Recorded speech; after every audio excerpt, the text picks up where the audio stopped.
Hello everyone, welcome to my page. তো আবার চলে এসেছি নতুন একটা ব্লগ নিয়ে। তো ইভানের কার সিটটা তোলার জন্য চলে এলাম ওয়ালমার্টে, আর এইখান থেকে কার সিটটা তুলে নিয়ে তারপর আমরা চলে যাব নেক্সট ডেস্টিনেশনের জন্য।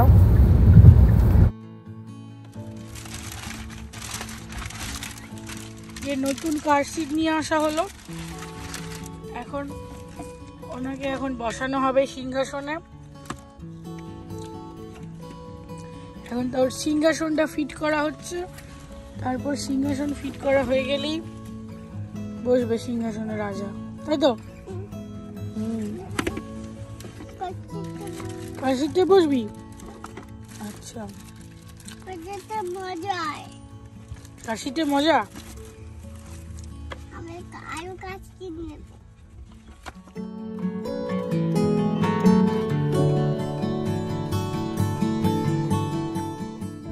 কার সিট ইনস্টল করা হয়ে গেছে, আর এবার যাচ্ছি আমরা আমাদের নেক্সট ডেস্টিনেশনে, যেটা হলো রেডন্ডো বিচ। এখন বেশ সুন্দর সানি আর ওয়েদার আছে, তো আশা করি বিচে গিয়ে বেশ ভালোই লাগবে।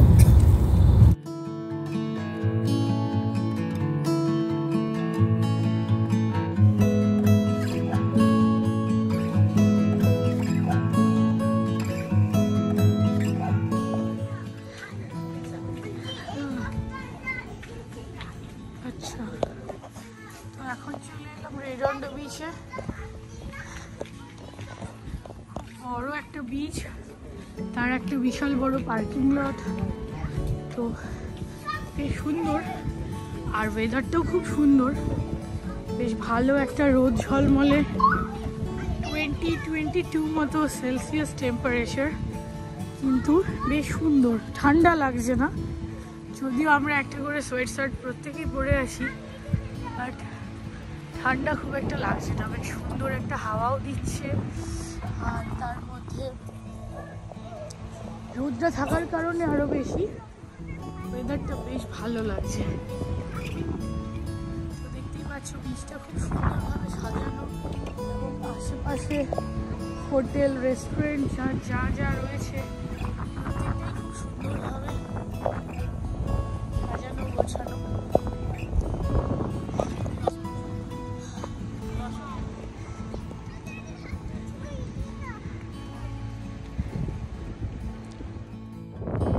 এদিকে চলছে ইভানের ফটো সেশন, খুব সুন্দর একটা পরিবেশ, বেশি ভিড়ও নেই এখানে, তো সেই জন্যই হয়তো আরো বেশি ভালো লাগছে। একটা খুব সুন্দর বাতাস দিচ্ছে, আর জলটা রোদের আলোয় খুব সুন্দর চকচক করছে। জানি না ক্যামেরায় কতটা বোঝা যাচ্ছে, বাট খুব ভালো লাগছে দেখতে। বলো বলো মাম্মা।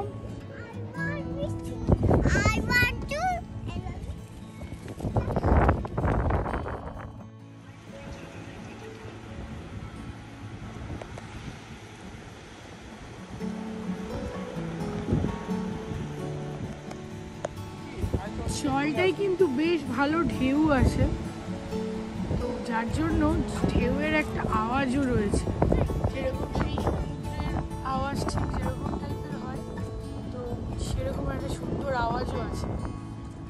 আর এই লোকেশনটা থেকে সৈকতরা যেখানে থাকতো টরেন্টসে, সেটা 5-10 মিনিট মতন ডিস্টেন্সের মধ্যে।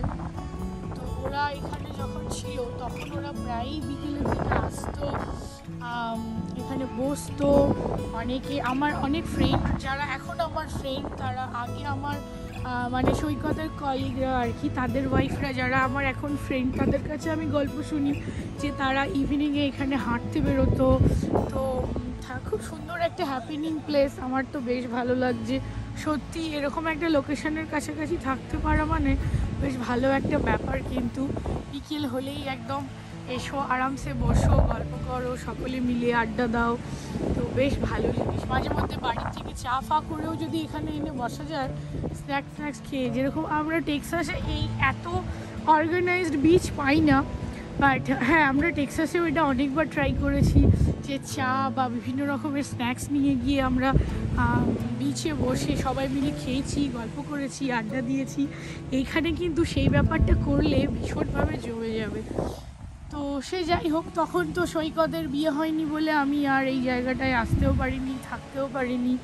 তো এখন দেখে আমার বেশ খারাপই লাগছে বলতে পারো। আর তো যাই হোক, তো 2016-তে বোধ হয় সেপ্টেম্বর অক্টোবর নাগাদ সৈকত মুভ করে যায় টেক্সাস, কারণ ওদের প্রজেক্টটা মুভ করে গেছিলো টেক্সাসে। তো সেই সময় তখন আমার জাস্ট এনগেজমেন্ট হয়েছিল, বিয়ে আমাদের ছিল 2017 জানুয়ারিতে। তো এই কয়েক মাসের জন্যই আমি এই লোকেশনটাকে মিস করে গেছি। তো যাই হোক, এখন আর দুঃখ করে লাভ নেই।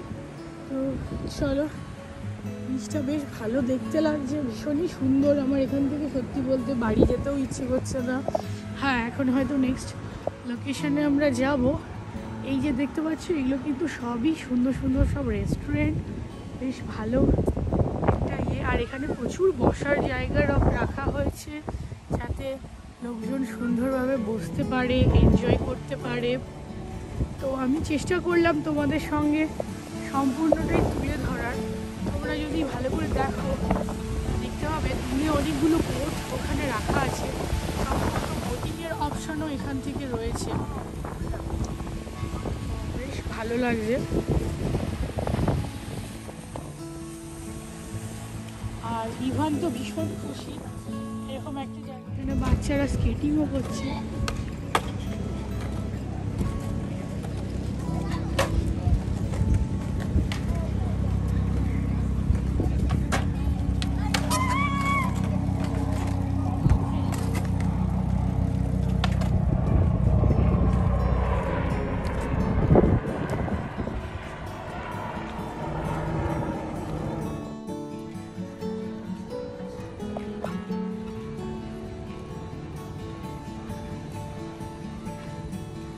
কোনো একটা রেস্টুরেন্ট, তো এখানে তো চারপাশে খুব সুন্দর সুন্দর রেস্টুরেন্ট রয়েছে, তারই মধ্যে এটা একটা হয়তো।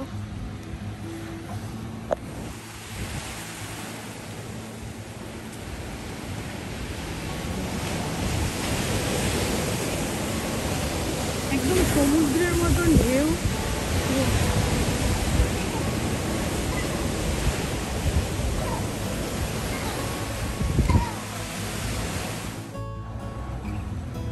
হলো গিয়ে প্যাসিফিক ওশান, তো সেই জন্যই এত সুন্দর ঢেউ আর এত ভালো লাগছে। যাই হোক, খুব সুন্দর।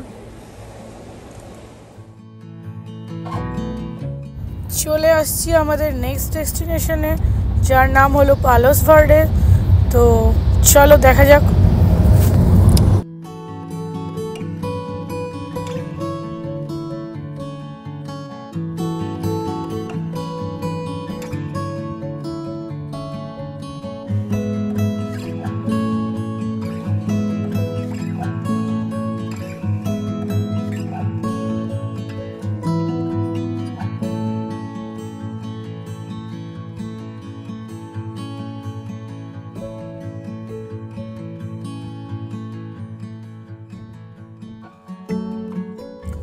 ক্যালিফোর্নিয়ার মধ্যে এই পালোস ভার্ডেস কিন্তু ভীষণ ফেমাস একটা জায়গা, যেখানে প্রচুর ফেমাস লোকেদের বাস রয়েছে, সেটা হলিউড হোক আর Bollywood.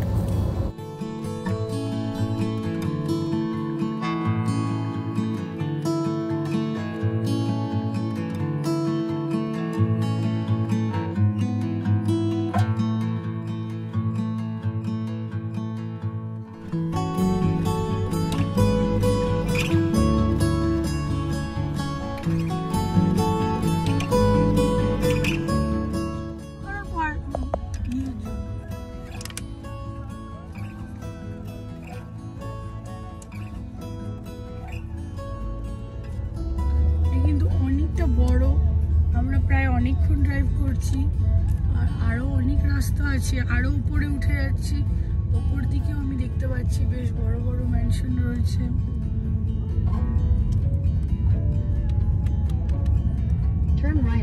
Palos Verde Drive West.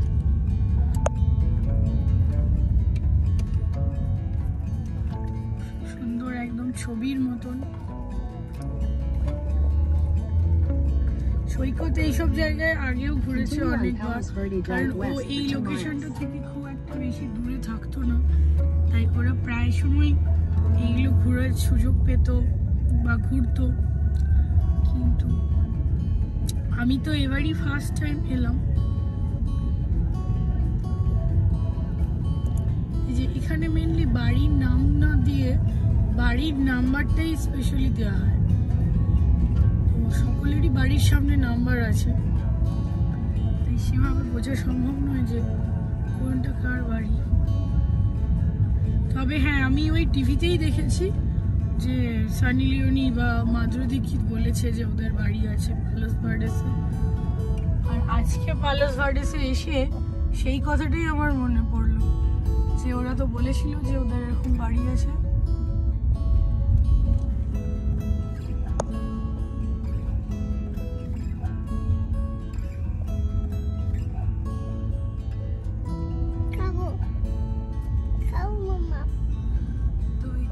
সুন্দর সুন্দর সমস্ত দেখতে পাচ্ছ একের পর এক বাড়ি, এক একটা এক এক রকম ডিজাইনের, কিন্তু আর এক পাশ দিয়ে এরকম সমুদ্র বয়ে গেছে। আর যত উপরে থাকে লোকজন তত ভালো ভিউ পায়।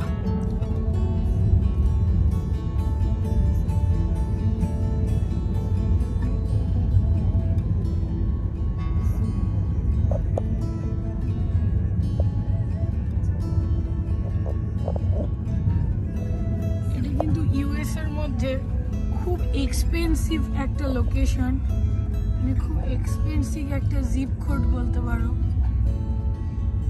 যেখানে বাড়িঘরের দাম মারাত্মক বিশাল।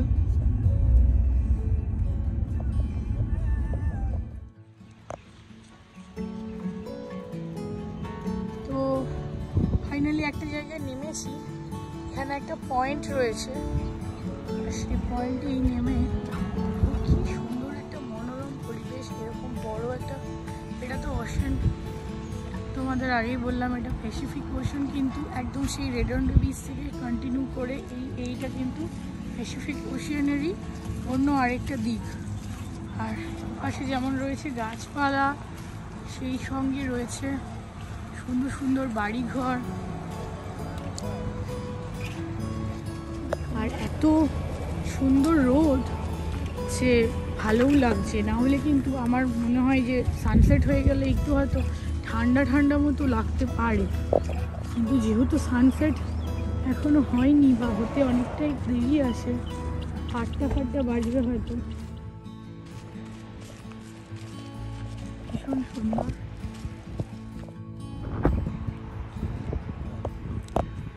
তো এখান থেকে একটা সানফ্লাওয়ার ফুল তুলে সেটাকে কানে গুঁজে দিয়েছি। এত সুন্দর লাগছে, তো ভালো একটা পরিবেশ, আর এত সুন্দর হাওয়া দিচ্ছে যে ভীষণই ভালো লাগছে। আর এখানে আশেপাশে বাড়িগুলো মানে প্রচুর ঠান্ডা হয় আমার ধারণা, তার কারণ এইখানে যাস না রাস্তায়, এইখানে এত সুন্দর বাতাস দিচ্ছে। এটা এখন রোদ আছে বলেই হয়তো, বাবা যেও না রাস্তায়, এখন রোদ আছে বলেই হয়তো এত ভালো লাগছে, কিন্তু যখন রোদটা চলে যাবে তখন আমার মনে হয় এতটা আর ভালো লাগবে না।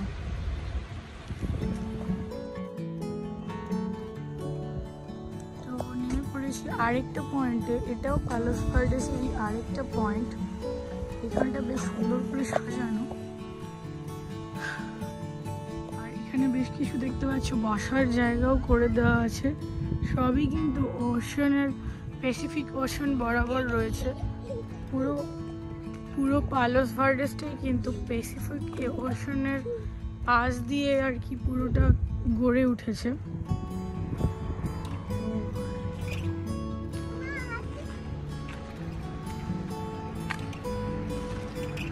ওই দেখো, দেখতে পাচ্ছ ওই পয়েন্টটা।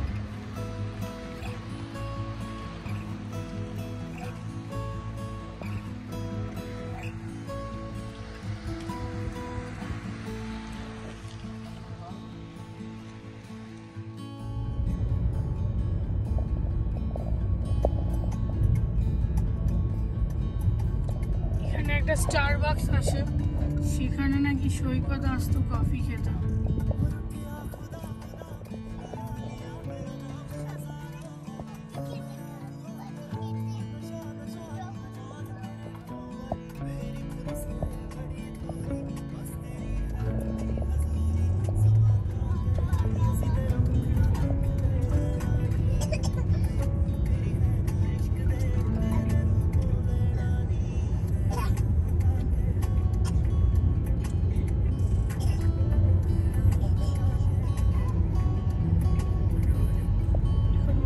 আমরা যাচ্ছি নেক্সট ডেস্টিনেশনে, সেখানে মেনলি আমরা সানসেটটা দেখবো।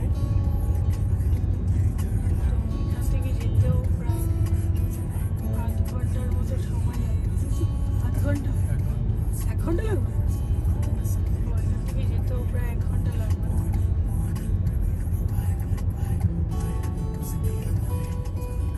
বাড়ি ঘর একটা সুন্দর সুন্দর অ্যাপার্টমেন্ট টাইপের বাড়ি হচ্ছে।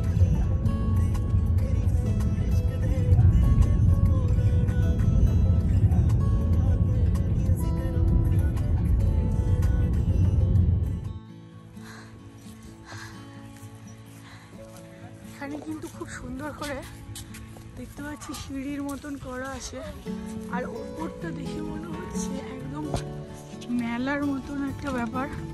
জায়েন্ট হুইল রয়েছে, আর বিকেল বেলায় বেশ প্রচুর লোকজন খেলছে।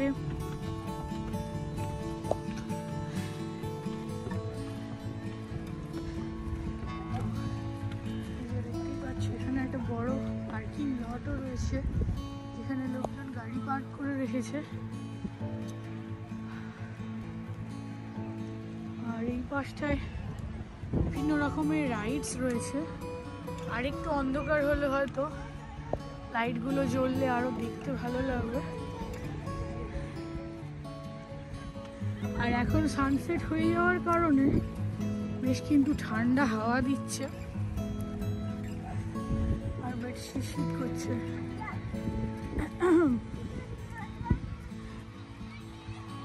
এই যে এখানে রোলার কোস্টার থেকে শুরু করে জায়েন্ট হুইল বেশ কয়েকটা রাইড রাখা হয়েছে।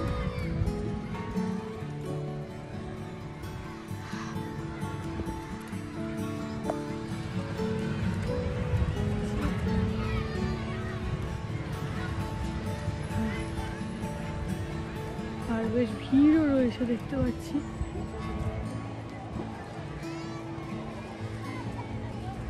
চলো দেখি কি কি রয়েছে। ভিড় দেখেছো এখানে? মারাত্মক ভিড়। মনে হয় এই রাইডগুলো চাপার জন্য এটা টিকিটের লাইন, সেটা ভয়ঙ্কর লাইন। প্যাসিফিক ওশিয়ানের ওপরেই সুন্দর একটা জায়গা। আর দেখতে পাচ্ছ এখন হাওয়াও দিচ্ছে প্রচন্ড পরিমাণে, এমন ঠান্ডা বাতাস, তেমন বিভিন্ন রকম দোকানপাট, একবারে মেলার মতন। লোকজনও সেরকম করছে।